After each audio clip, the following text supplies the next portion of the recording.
I'm going to do a little prayer opening because I have to always kind of, that's just what we do. It's okay, no explanation needed. I'm going to do a prayer. And we're going to get ready to get started soon. So my folks are going to be coming through. My bass player, Blue, he'll be coming soon. Carlos just got here. Move into some other parts of the music a little bit later, but we're going to start with the song bowls and kind of storytelling and talking a little bit after that. Thank you for playing. That sounds lovely already.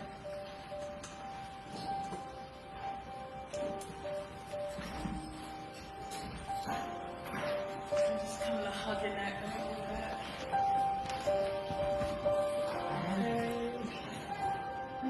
I know. You need some water, make yourself comfortable. Okay. You need to bring a chair over for the others and grab them from the back. Okay. But we're going to do song bowls first. Okay. So you're chill right now. Okay. You can get yourself situated. Sounds good.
Libation, literally, it's a word we use to drink, to libations. We have libations. In African traditions, or not just African, but indigenous traditions, but it's very much tied to many traditional African religions. We pour water, we offer a water to spirit. We offer a drink to spirit. And in offering this drink to spirit, for me, it's blessing it all. It's asking Spirit to come and bless us all. If I'm giving thanks for everybody here in this moment, I have been here for a little bit, so we're not going to go into that just yet. We're just going to pour libation. What I'm going to do is I'm going to call on, Source, Universe, God, known by all different kinds of names. I'm going to call on the ancestors, those people who have come before us, and who bless us, and whose blood is still talking. They're still talking to us through ourselves. Our grandma and granddaddy is showing up in our faces sometimes. We don't even know it. So we'll do that. We're also going to pour libation to what I call those angelic forces. There's a name for the water. There's a name for the wind. There's a name for the earth. There's a name for this thing. People, they identify it. They recognize it as an energy that's also present, just like we are energy that's present. So we're going to call the name of the angelic forces and those energies. We're going to call to our divine selves, those we are here. And we honor the God, the light that is us. And then we call libation to the future. Those coming in, those who have not gotten, those who we are setting a way for, that we're honoring that energy now, so that when it comes in, you're more welcome. We are waiting. So, You don't have to do anything but stay where you are. At a certain point where I will say Ashe, you can either repeat Ashe, you can say Amen, you can say so it is, but that's really what we're saying, because Ashe is like speaking, everyone has their own power, their own energy, and in our tradition, or in the Yoruba tradition, they use the word Ashe. It's been a lot of people in African American traditions, we've started using that as well, even if you're not Yoruba, our practice Ifa. So we say Ashe, we can say those things. But basically you're saying, I agree with what this is saying. I like that. I like it. You're putting your energy in it. And that's cool. So we'll begin.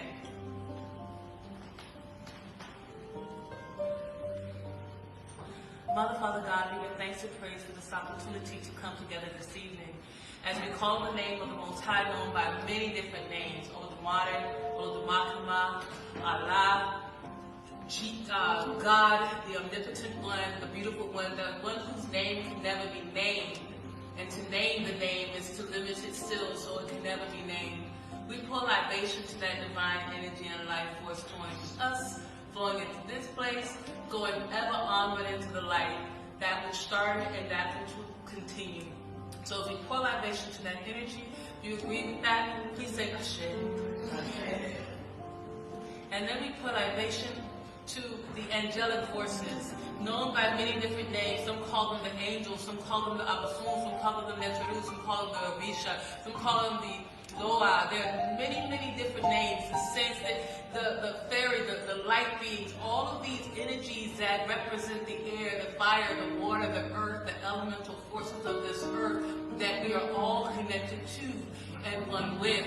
We pour libation to these energies, welcoming them into this space, but asking them to make the way for a beautiful, beautiful exchange, a beautiful, beautiful energy, that those who are here, those who have journeyed here will journey home safely, that those who are on their way will make it here safely, and that all of us are moved and lifted into one accord at this time. And we say, Ashe. And we pour libation to our ancestors. When we call our ancestors, this is a time where you're able to call them in the name of your ancestors, your family lineage, and we also call on the names of our community ancestors.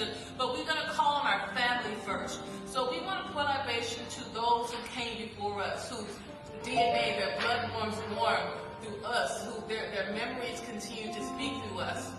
And I can call the names of my ancestors at this time, and I invite you to call the name of your ancestors as well, your familial ancestors. Uncle Ware, Grandma Peggy, Granddaddy Dory, Grandma Rosalie, Granddaddy Elton, Auntie Anime, Auntie Godbaby, Auntie Angela, my cousin Denise, my cousin Corey, my cousin Eric, my brother Eric, my 5 spiritual children, my son Miles.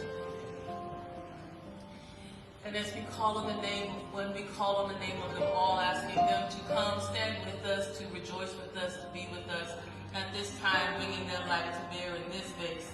And as we pour libation to our family ancestors, we also pour libation to our community ancestors, those who live the life of wonder, live the life that we are able to look to as a role model, as a light that shines, a beacon that we can see how we can possibly move and how we can possibly find our way through this thing called life.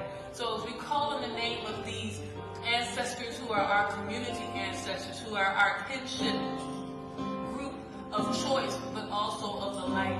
So I invite you to call those ancestors at this time. So I call the name of Malcolm X, I call the name of Simone, I call the name of Harriet Tubman, I call the name of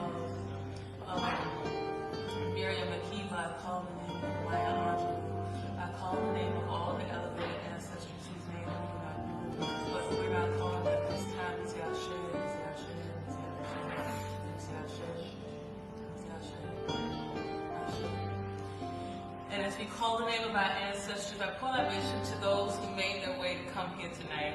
I'm so grateful, I'm so thankful, I'm so just pouring libation to who we are as a people who have made a commitment to walk this walk, to share what we can, to show up what we can, but At this time, I just want to send blessings and energy to all who have come in this space at this time, at this night, to participate in a going away, a see you later, to lift that energy, to lighten their heart, to give them a buoyancy and a strong wind to flow as they move back into the world. But at this time, that while they are here, let their spirits join on one accord at the highest of highest bases, that we are all here and we're inviting our highest selves here so that we can all connect in a heart-centered way. And we pour libation to the children, those waiting in the wings, those who will hear these stories and listen to these tales of things that happened and look on with shining eyes and wondering spirits to say, is that true? And we will say, yes, it's true that we were here, we've done this work, and we are waiting to see what you will do, child. What you will do as you come into the future. So we pour libation to those who will come into this space in the future, that we have done the work and that they can call our names with pride and with thanksgiving. And we say Ashe, Ashe, Ashe.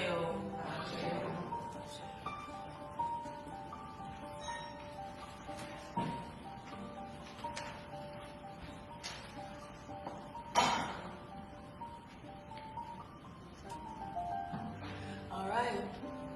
So we're going to begin with some music, some song bowl and song meditation. But we're going to talk a little bit, and we're going to lighten it up. It won't be heavy at all. Definitely won't be heavy. I hope it's not heavy. I'll probably cry. That's okay. Hi.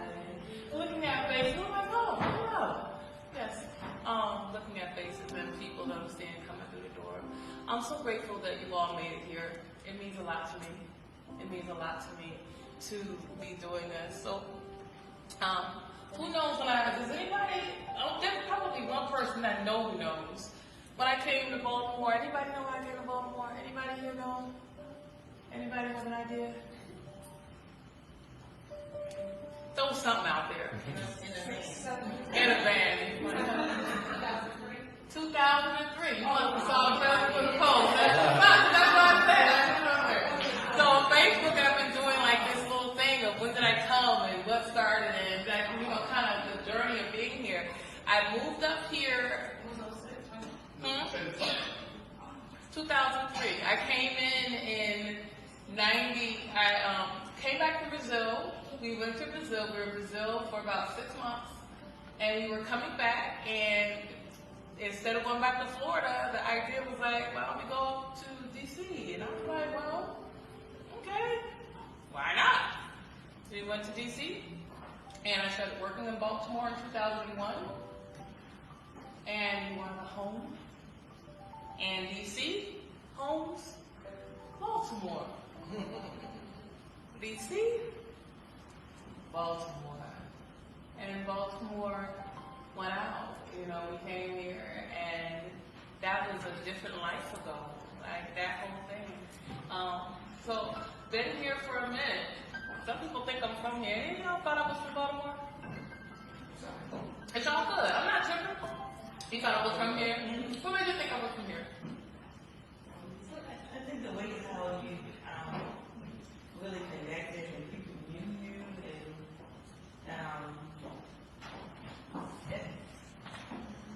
you just wasn't there. I can't really explain it.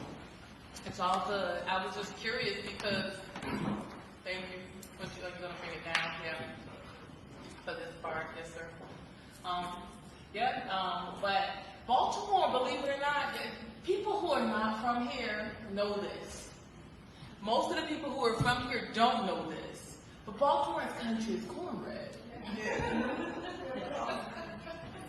is. Baltimore's country, but people from here don't know that and don't see that. Like, I see you giving me the eye, like, we are not, maybe not as cornbread.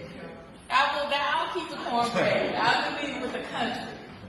But I will say, that's what I felt when I was here, when I was riding on buses, when I was serving the people. I was like, yo, you may not feel like you Southern or that you have that in you. But I was talking to a lot of the elders and the moms. Where they families from. Well, my mom and dad, they've been here all their life. Maryland is country, though. Baltimore City might not be. country. But Maryland is country. So we're gonna, that's part of what made me want to come, and I'm so glad that I did. So we're gonna play a little bit on the bowls a little bit, and then we'll talk some more. We'll play a little bit on the bowls, and we'll talk some more. Give me something, Amy. Something you want me to do? Which note? Which bowl? Okay, but I'll do C and G.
we will do these and we'll just see what shows up.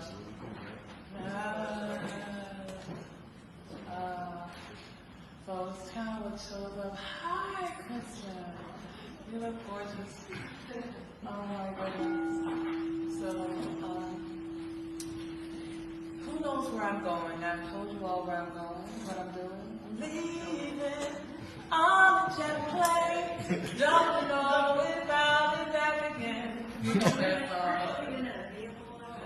a vehicle, not quite a jet plane. I wish it would, that'd be dope. That's actually a fun idea about leaving on a jet plane. I'll throw that out in the atmosphere. So we're going on a road trip. We're gonna be like, interestingly enough, here's what's funny. I just realized that I manifested this. Talk about it. So they say today's a new moon. Today is a new moon. Anybody here keep up with the moon and the sun, those things? For those who don't, I recommend it as something to do. Not just something to do, but it's an easy reference point. You don't have to think too hard. What was I doing around the solstice of this winter or whatever? So what happens is, this new moon, what does that mean? Like, does anybody, do I have anybody here who's never really done much with the moon energy? Anybody here who's not done much with the moon energy? So, okay, I get to talk to you. Okay. And the other people who aren't brave enough to raise their hand. So, I remember being in a house over on 2411, I'm telling my address, over on Utah Street. And I was sitting in the back room, and I pulled up my journal. I pulled up the computer, and things started coming out of me. I was about 28 or so, 28, yeah, I think we were in the house at 28. 28 is an interesting time, right? You're going through a ladder. God bless any 28-year-olds. Or close to. Anyway, we'll leave that alone. It was fun, though. I was going through this time, and I sat at the computer, and I started writing. This thing came out. It's called, I read the book, and it sparked me. Anybody who read The Red Tent? I read that book, and I was like, why are we not meeting in the red tent? What happened to why didn't we have a red tent? Why did no one offer us a red tent? And from that, this idea began to formulate, which turned into the Red Moon Lodge, which was around marking, it's about roar. So roar is this movement, and to roar means to restore our ancient rhythms. That's what it means to roar. And when we restore our ancient rhythms, it means that we're no longer, that calendar we follow is called the Gregorian calendar for a reason. Anyone know why it's called the Gregorian calendar? Come on now. So they name things after themselves. So, that was the way to mark. They needed to split time in order to make money. How do we know when people worked? How many hours they worked in? So the 24-hour calendar 24-hour clock and the calendar set that way was around finances, honestly. But we give thanks, because even inside of that, you can't get too far away from the truth. The moon is going to be, there's still 13 moons. They didn't go away. Even though we have 12 months, we still get 13 moons in a year. And the sun still takes 3 months to do what it does, and it's 6 months to complete one part, and 6 months to complete another part. That has not changed. It's been going on since he got here. So I started that to restore our ancient rhythms. And that's where I wasn't singing then. Would you believe it? I wasn't singing at all. I was not singing at all. Anybody know what the community, I put this up on Facebook. Anybody saw that post? And you can go to my page and see. What community was I in? Like, I didn't do nothing else but this when I first came to Baltimore. Anybody? That's all I did. Yeah, capoeira. That's all I did. So anybody know anything about capoeira? Alright. I'm going to teach y'all a call and response song real quick. It's capoeira. So the song goes like this. We're going to do 3, but I'm going to make sure y'all got the words before I give you the rhythm, because that might be too much, right?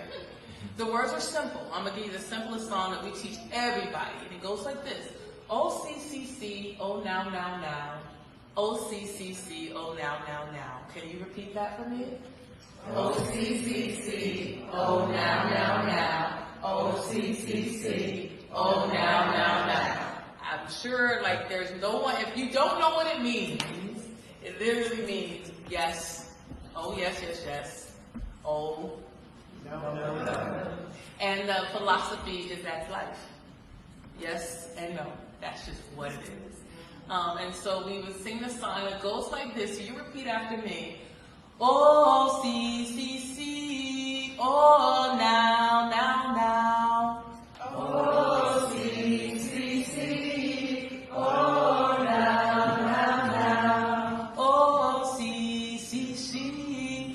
Oh, now, now, now. Your turn. Oh, see, see, see. Oh, now, hold on. Oh, see, see, see. Oh, now, now, now. Oh, see, see, see. Oh, now, now, now. Oh, see, see, see. Oh, now, now, now. Oh, see, see, see. Oh, now, now, now. Oh, now, now, now. Oh, see, see, see. Oh, see, see, see. Oh, now, now, now. Y'all are beautiful. Y'all ready to go to Brazil? 2 words of Portuguese. It works so. When I went to Brazil the very first time, I knew not one bit of Portuguese. Not one word. In fact, they told me to tell people, they said, this is what I want you to say when someone tries to talk to you, because they will try to talk to you. Because this body looks like those bodies over there. So I said, they told me, just say, eu não falo Portuguese. And I really thought they were telling me to say ill. Somehow I knew that meant I. But ill, and I said ill, no, follow Portuguese. And I thought that's what I was saying. Really what I was saying was I don't speak Portuguese, but I didn't know that. And I left 6 months later pretty good, pretty fluent. Like, immersion is the bomb. And I found out I had an accent. I thought it was just Spanish. I didn't know it was other languages too. What year was that? That was in 1999, the first time I went, before I went, and then I went back. I've been back twice since. The same place. So we just got a capoeira song in us. What did capoeira teach me? Capoeira was, I grew up in community. Like I grew up as a child with the candy lady down the street, who was also the frozen cup lady down the street, and it was not abnormal for a child to walk from this side of town all the way over to that side of town. I have no clue how many adults were looking at me and hoping I made it across the street safely, or if they just expected me to, and I lived up to their expectation because I'm still here. I made it across the street safely. But I would walk at 7, 8, 9, 10 to my grandma's house. Across town. So that was my first experience of community. Didn't even know that's what it was. It's just how we lived, right? Capoeira was our community of choice. The most interesting people come into capoeira. If you've never been around an eclectic group of all ages, sizes, philosophies, ways of life, capoeira is it. So I had a rocket scientist. We literally, I know a woman who works on the multiple, what do you call those things? The satellite, she's looking at those big, she's looking at astronomy. She's a rocket scientist. We used to kick each other in the room. That's what we did. Okay, Alma, let's go. She's from Spain.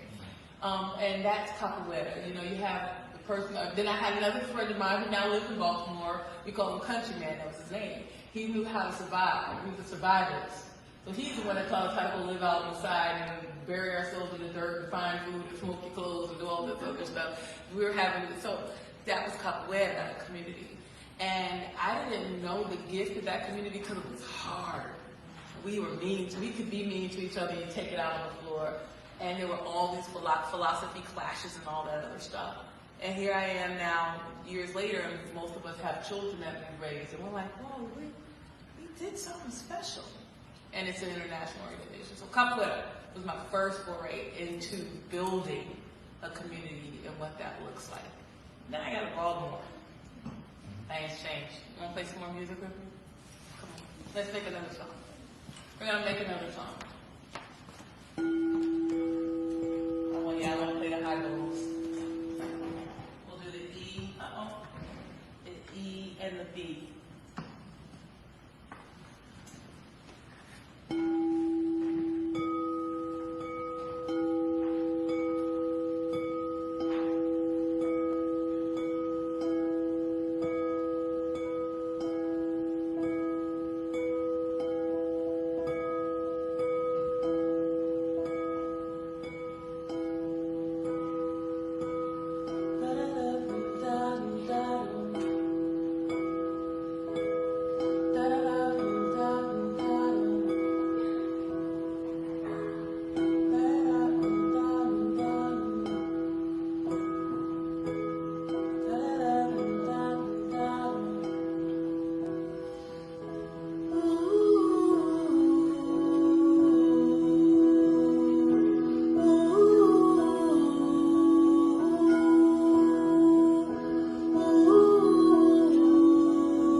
best part of growing up as a woman, like I tell people I'm a Southern girl, but I realized that I became a woman involved in the city. It's real. Like Baltimore is where my grown woman came online for real. Like, cause you know, you think you're grown at whatever age we thought we were grown at. Everybody's got a different one. Some people, I know a couple of 18-year-olds who refuse to be grown yet, so I won't say we thought we were grown at 18. Because there are some who do not want to grow up. They actually know it's hard out there, and they can stay home, they would. Anybody know any like that? Yeah. Okay. I was not that when I left home running. I left home running. I needed to go see. It was world. I wanted to know it. I was curious, and I was so ready for adventure. So I went. Like I told one person, they were like, "What? You know, you say something to people like, you know, like." I guess some of y'all know I'm kind of poetic. I like poetry. I don't think that way. I like poetry. So sometimes I talk in meter. And so I told a friend up there, like, well, what brought you up here? I said, I said, love, capoeira, and adventure. And they were like, huh? What do you mean? Love, capoeira, and adventure? I was like, well, the guy I was married to, I loved him. He wanted to continue to train capoeira, and it was adventure. Too bad marriages end. Or happy that they do. There you go. Depends on what you say. Anybody know? Some people here know me from Know That Life of Mine. Who in here remembers that life of me? Got a couple of people who remember that part of my life. That time in Baltimore.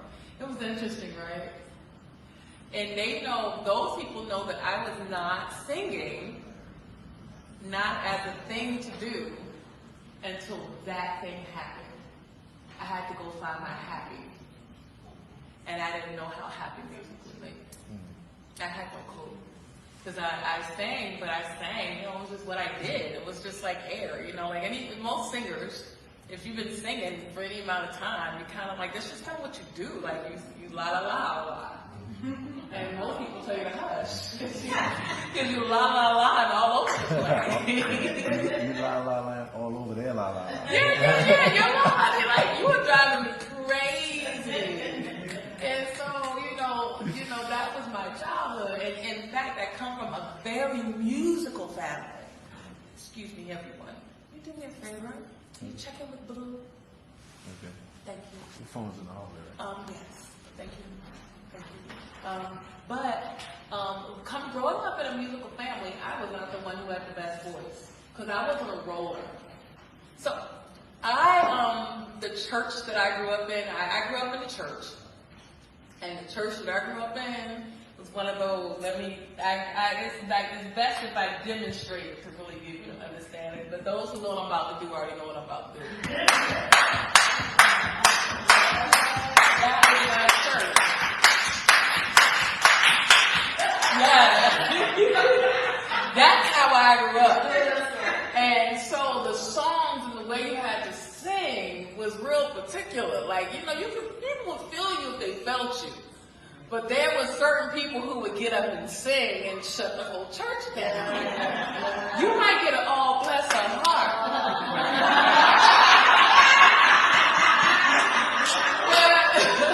But a lot of other people were going to get that. You know, that's how it was. That was my uncle and my auntie. So if you got an uncle and an auntie who shut the church down, you just sit in the back and listen and do your la la la's at home. I mean, don't get me wrong. We would have the family would get together and sing. We actually had a choir. My family had a choir. It was great. So singing and music were part of my life. And, you know, growing up in where I grew up, most of the music that I listened to, Aaron thinks I'm crazy when I tell him this, I loved classic rock, man. They would play, and like play a song like, you know, Christopher Cross, Sailing, take me away. Anyway, whatever. I would sing all did that make you, was that a good one for you? Oh, what you need? Yeah, she got as Lisa's come barreling up here to help you, because I told her She's like, Lisa's been like the best worker ever. And she does all the things. I thank you. I do. I love Lisa. So, but that being said, I got away from music in my relationship. It was capoeira music. It was Brazilian music. Like, we would dance all night long. That was fun. Like, we would make music, we would plan, and that's just life. And I sang, actually, I had my first song ever recorded by Queen Afua CD, Medicine Woman CD. I think it was 2001 when that one came out, but that's my very first, but it wasn't even me singing on the CD, which is interesting, right?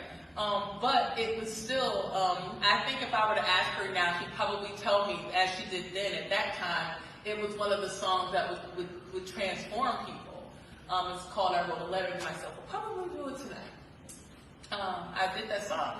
And, but outside of that, outside of recording songs on my little player, and, writing, I wanted to sing, but I wasn't singing. And my marriage was ending. And so because my marriage was ending, and I needed to find happy again, I went to my very first open mic with a girlfriend of mine over in D.C. First verse was in D.C. Then I came over here, a place that's no longer there. It's called Atmosphere or something like that over in D.C. in Mount Rainier. It's not even there. Places come and go. Came back over here and started into working with, I started going to my favorite place in the world. It was where I went. Anyone know where my open mic was? My lab? What was my lab? Organic Soul. Organic Soul Tuesday. I would go to this place called Organic Soul. Hello. Yeah, we had a crowd of people, I think, waiting out the door. I'm so grateful that we've gotten you in. Don't let them come on. They'll come in. This is me. You're fine. You're good. Let folks come on in. Greetings. We're so glad to have you. We're so glad to have you. And you're doing it. You don't have to come up here just yet. Yay! So, yay! How are you? This is funny, but we'll talk about that later. I love y'all very much. And oh my, I'm just looking at people who I see at the door. I'm like, because this is a goal. I know people haven't. Anyway, y'all already know. Leave me alone. Y'all, I'm gonna do that. Let it flow. Let it flow. Don't get me going. But we left. So when I was unhappy, I didn't know how much I needed music, like to sing music. There's this guy, he's no longer in Baltimore. He's from Baltimore. He left Baltimore. He moved to a place called Atlanta, where I've had people tell me I need to come on down to Atlanta. But I went down to Atlanta. He went to Atlanta, but before he did, when he was still here, I would only go to this particular venue once a month. And I would go once a month and sing and enjoy it and have a good time, and I wouldn't go again until like the next month. And I remember him coming to me one day. I was standing outside. It was at this place that's shut down now, but it was over on Deeper Street called Eden's Lounge. And it was on a Tuesday night. And he came to me and he's like, Amma, people seem to really like what you're doing. I was like, yeah, I'm so happy. He's like, maybe you should come more than once a month. And I was like, oh, because it was every week. But I only went once a month. So I took him up on that. And he'd already told me that you were going to start getting excited once you started performing with a real band. He was like, yeah, you don't even know how. You're going to start becoming one of those people like, And I did. And during that time, I was going to the open mic. I wasn't sure if I wanted to make music an important thing. Had two things that transpired. Went to Puerto Rico. And the conversation with the women there, I had a women's circle, because I was always leading somebody's circle somewhere. So leading a circle in Puerto Rico, and if I'm leading a circle, I'm in the circle, because, it's a circle, all the points must be represented. And I decided to have a talk about pursuing your dreams. And I was like, well, there's this thing I want to do. I like music. I kind of think, should I do something? Well, should I take it seriously? Or should I just, work like a normal person? Whatever that was. I don't know what it means to work like a normal person. And real quick housekeeping, if you have to use the bathroom, out this door, all the way down into the hall, and make a right, and it'll be there on your left. So I didn't tell you all that, and that might be important to know. But I didn't know, so I went to Puerto Rico, and I said, you know, I don't know, I'm not sure. So someone said, well, if it's your passion, that wasn't enough for me. Like, it's your passion, like a lot of things I'm passionate about, but I need to work, you know, you gotta make money kind of thing. And then she said, someone said something else, and I was like, yeah, I hear you. But then someone said, well, what about your son? What about your son? And that got my attention. Because for those who didn't know, my son, who didn't go to Puerto Rico with me that time, he was the first that I had after 4 losses. So I had 4 losses. So when they said, what about your son? I'm like, what you talking about? And they were like, well, what are you going to tell your child? And they said, when you tell them, and I knew what she was saying before it was even said. When you tell them you can go out and do anything you want to, and they look back at me and say, well, you didn't. I mean, that was the story I had with my parents. I wanted them to, I saw their greatness. I'm like, Mommy, you could, and Mommy, you could, and she didn't. And when she said that, it caused me, came back here, the next vision, just like this message telling me to go to Florida and go see my parents and figure it out from there. That message was go home at that time. I had to go home and visit home, and then I had to go to Brazil. I could leave my job, go home and go to Brazil. When I went to my job, I was like, look, either you're going to give me this time off, or I'm going to quit. She gave me the time off. I did end up quitting not long after. I came back, but so it was. I went to Brazil. Before I went to Brazil, I got met this guy. I think it was what was his name? What's his name, Lowe's? P.I. So I go meet this guy, and he's like, well, I got this guy that I think I might want you to meet. And he makes music, you know, he does jazz. You know, he likes jazz, and I'm like, I'm interested in like Brazilian stuff. I don't know what I want to do. I didn't know what my sound was going to be. I didn't know what was going to happen. So fast forward, he sends me, I come back from Brazil. He's like, my friend wants to talk to you. We go on the phone. And he tells me his name.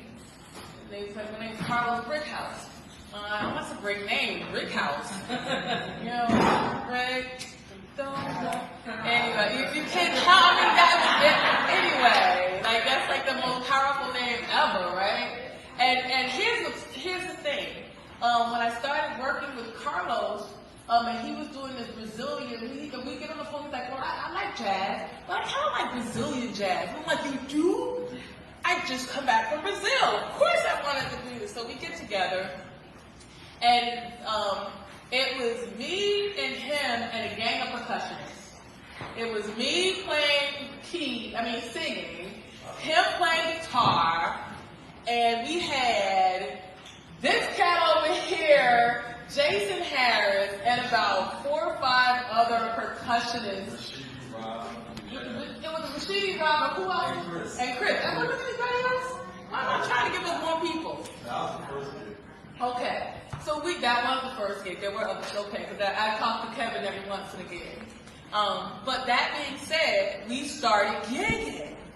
And that became what we did. And music began being born. We were performing. This thing was happening. I didn't know anything about that. Let's do another song. Come on, Aaron. Come play something else with me. What time we got? Because my phone is in use. Thank you. So we're going to get ready to, we're going to do something else now. I'm going to get ready to bring my musicians up here again. Yeah. What were you thinking?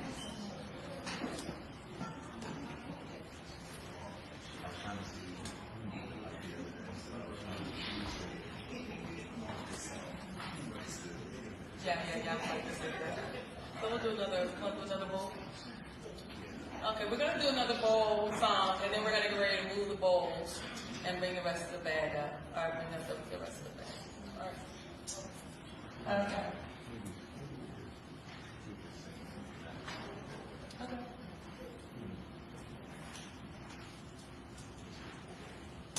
I have the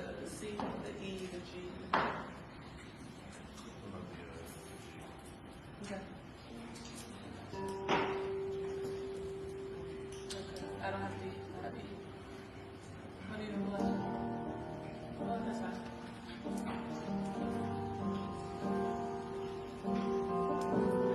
I like that.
invite a couple people to come up this way. We've been on a journey now for some years, right? Anybody want to pause it? Yeah, there's still some stuff back there if you want a little bit that's left. There's a bigger crowd than I thought. I'm so grateful. I've decided to bless it all. Someone told me that. I read that recently. It talked about what happens when you decide to just count it all joy, right? We don't count it all. A lot of times we don't count it joy. I don't count it joy. And I love to tell, there's nothing better than weaving a good, juicy story, right? And sometimes I don't let you count it joy. So if y'all want to take a moment and grab some snacks or whatever in the back, I'm going to ask someone to maybe open the box. I don't know if there's some. Can you put me the white wine here? There's an Malbec over there. I just don't have any portable. So we've gotten all the way up in the story into the band. The band and me making music with the first band that I had. And we were called Saturday Moon, for those who don't know. Saturday Moon. That was the name of the very first band. A girl and some drummers. Well, it kind of was that a little bit. It's like for a while, we weren't sure what it was going to be. And I remember Rashidi talking about how many bands he's been in that had the name Moon in it. That was real random, but that's life being lived. So, we then, I'm extra. Cause, what is it? Lisa said most artists are really stressed at this point. I'm so not. I mean, it's his friends, it's his family, you know? What you doing? You can do that. Okay, you don't have to. I'm gonna sit back. I'm not gonna sit all the way. I was just being comfortable. You're so sweet. He's trying to be sweet. Sometimes they're sweet. And then they're sour. You're sour too. I'm spicy. Salty. Ooh. She didn't say spicy. She said she's salty sometimes. I think I can be salty. Am I salty? Oh, she didn't see me doing the march. Get some wood. So we have them. And sweet. Salty and sweet. Those are like a great combination though. Salty and sweet go together so unique. Salty and unique and sweet, and then you're like satisfied. I got you.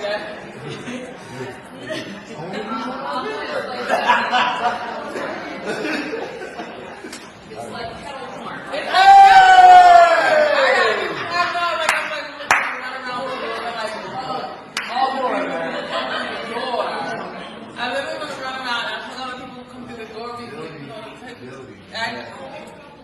Kettle corn.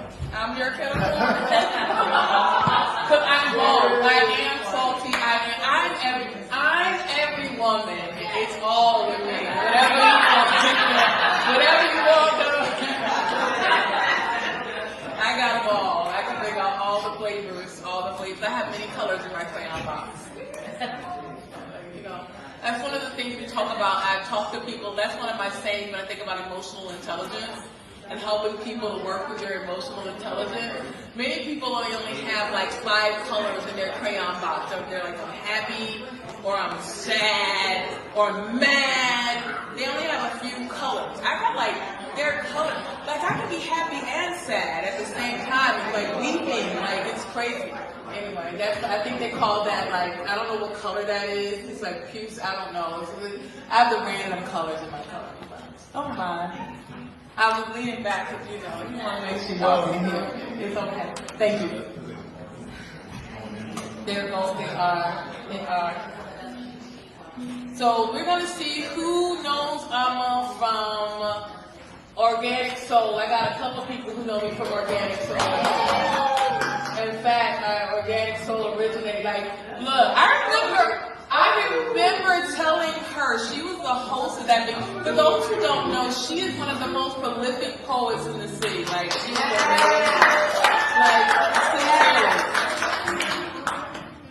And although right now most of her work is centered around raising, like not just raise, like being there for the future, but she's weaving into the future. She's showing, she's gonna see the future. She will see the future.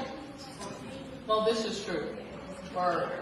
Yeah, because when you work with children, you have already put yourself into the future. You've already put yourself there. A lot of people don't want to deal with children, and then you get left behind because nobody remember you. Except the mean person, if you're that person. But if you love our children, you have already thrown yourself into the future.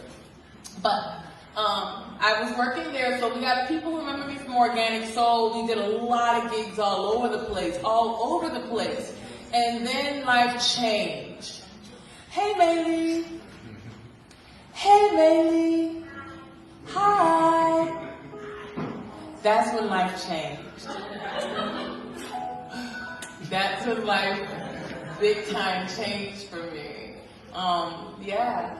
And when that change happened, somehow or another, I don't know how, I remember sitting on a couch at my old place over on White Lock, weeping like, I need to just leave this music thing. What am I doing? I'm crazy. Like, I should just work like a regular, like a saint, like, you know, a normal person. This word normal, we like to go around, whatever that is. Normal is just you. You are normal. You, whatever you are, that's normal for you. But I was not there. And so I remember weeping. What am I going to do? I don't know. Fast forward, kept making music. Okay, the little girl showed up in the world, and she wasn't, well, even on the horizon, it was music that was still calling me. It was still music. Even before